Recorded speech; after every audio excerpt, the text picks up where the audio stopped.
Seems like Port Angeles here is going to go for it here on fourth down. Big fourth down for Port Angeles.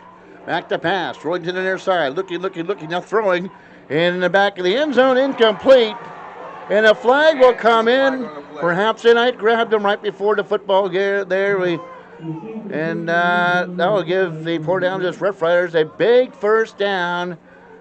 There's pass interference against the Bremerton Knights, and the Bremerton crowd does not like the call. I mean, that was a close call. I mean, you can't have contact down there, and especially you can't have contact after the initial hike of the ball within 5 yards. But at the very, very, very same time, I kind of question what's going on with Port Angeles. I mean, 2 opportunities where they had to kick the field goal. This could easily be a one-possession game, and they're not even thinking about kicking it. So we're in the same situation. It's first and goal. The ball is on the 3, and the Knights have kind of been stuffing that short running play all night long. So we'll see what Port Angeles has. Shotgun formation for Parker Nickerson, the cornerback. They'll send him out of motion. They'll hand off, and nowhere to go, nowhere to hide, and a loss in the play as they hand off to Jazeel Livingston in the backfield, a 6'1", 205-pound senior. They lose some yardage on the play. I mean, at this stage, for me, I really don't get or I really don't understand. I wonder what that play was. It looks like that was a replay of a down, and that was actually just a change of possession. So it was replay of fourth down. The Rough Riders went for it on fourth down, or no. Yeah. Well, and now the Knights are on offense. So I didn't not quite sure what happened. I didn't look at the scoreboard. I thought they had given the Port Angeles a first down. I guess it's not an automatic first down in high school football. There's a handoff right up the middle for the Bremerton Knights. He's going to squirt through the 25-yard, but he fumbles the football. He actually had the ball taken from him, and he picked it up for a scoop and score. PA. Daniel Cable takes the football away and then goes into the end zone, and nobody here on this side, including almost us, knew what happened until we saw Cable with the football, and it just like that. We go right back to what I said at the beginning. It's just Port Angeles is the more physical team. He came right up the middle running the ball. I believe it was number 5, was it not? He came right up the middle. Jaden was running the ball, and the linebacker just took the ball from him. It was on the carpet. He picked it up and scooped and scored. It was a great play by Port Angeles. Saw it happening in college football the other day. Matter of fact, last weekend. I don't know who I was watching. There's the kick, and it looks like it's missed. No, it's good. Line drive kick goes through, and just like that, defense scoop and score for Port Angeles. It is now the Knights 13 and the Rough Riders 7, and the Rough Riders used a significant amount of time off that clock.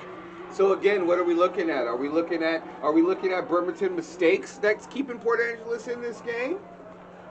Well, I think maybe perhaps a little mixologist of both, but for Port Angeles, they have not put their heads down 13-0. They come out continuing to play hard, move the football down the field on the Bremerton Knights, and I'm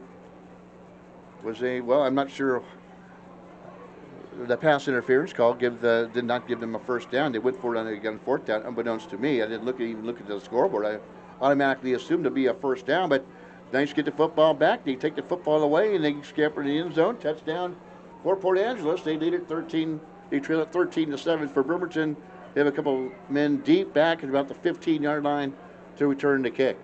So what needs to happen right now for the Bremerton Knights is they really need to stamp this momentum out from the Port Angeles Rough Riders.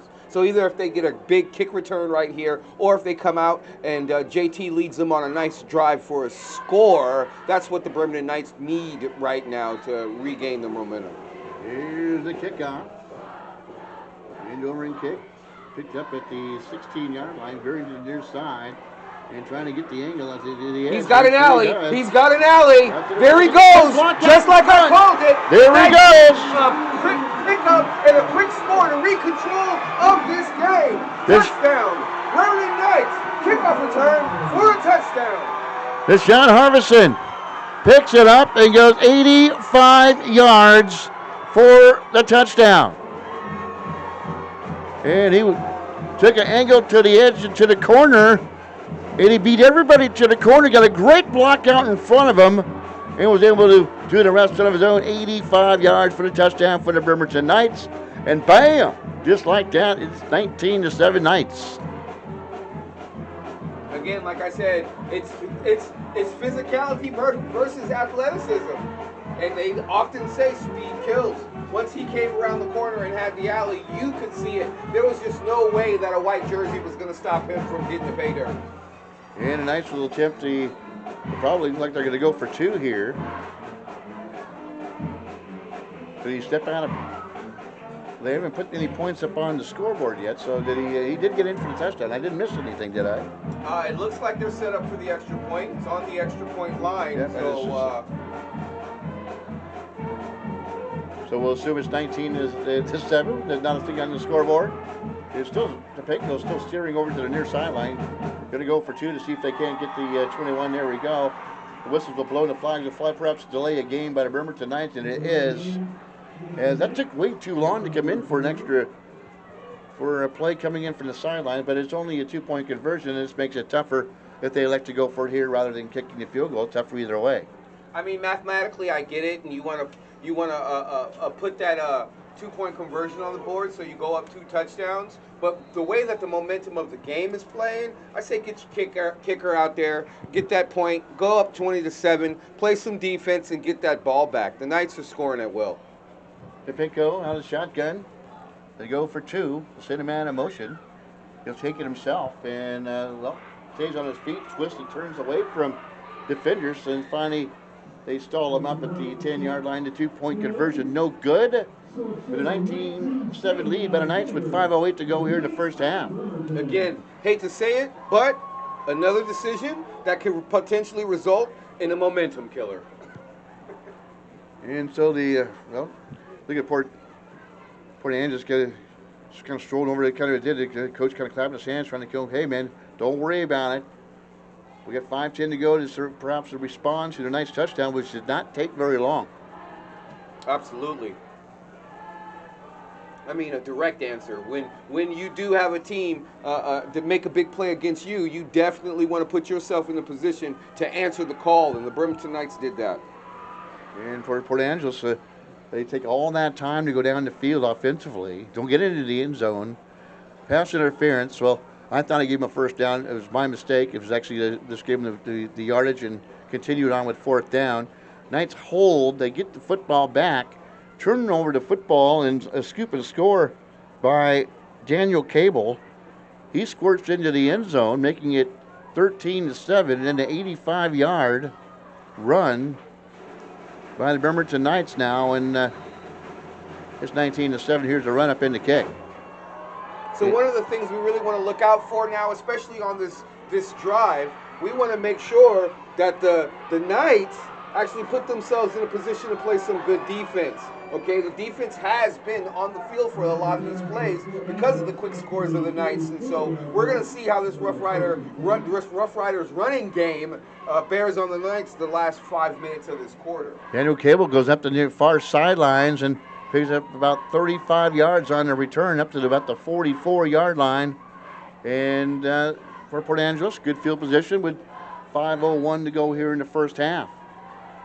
19-7, Knights on top. Port Angeles again, good field position, and let's see what they like to do. They like, as you mentioned, as the Knights like to run the football. Port Angeles certainly does like to run the football as well. There's a handoff left side again to Livingston. Crosses the 50 and down close to a first down, called a 9-yard pickup by Livingston as he goes over right tackle for the Port Angeles Roughriders. Great pop, right off tackle. A lot of good energy from the Roughriders. We're going to see, again, like I said, I believe that this team believes that they can score against these Knights and that they just need to put some things together. We're going to see what confidence that the Roughriders bring from this drive right here. The quarterback, Parker Nickerson, the 6-footer, will hand off again to Livingston, tries to get out to the near side, trying to get some blocking, and he's tripped after he crosses the 45. And it looks like Kinga was there to make the stop on Livingston as he picks up, however, a Port Angeles first down, picks up just enough. Those linebackers are going to have to get to those outside edges because they're going to have to support those corners. Those corners are going to not want to continue seeing these big running backs from Port Angeles once the temperature drops about another 5 to 7 degrees. If it drops another 5 to 7 degrees, I'll be wishing I dressed warmer up here at Bremerton Memorial Stadium. All right, Nickerson underneath center, and The tight end will jump for Port Angeles. And that was Ezra Townsend, the 5'11" sophomore. Getting a little bit too anxious that time, and then again, momentum killers. We've been talking about that all night long, and that's where they get a good run, they get a first down, and then they march themselves back 5 yards, second down and 15 for the Rough Riders. Putting the Rough Riders kind of in a passing position, which is something that they have showed they're not too skilled at this time. Rough Riders going from right to left, and on the near hash mark, they'll turn the hand off anyways, and trying to bounce outside is the ball carrier, Blake Peterson. He is flung down, and a flag will come in late.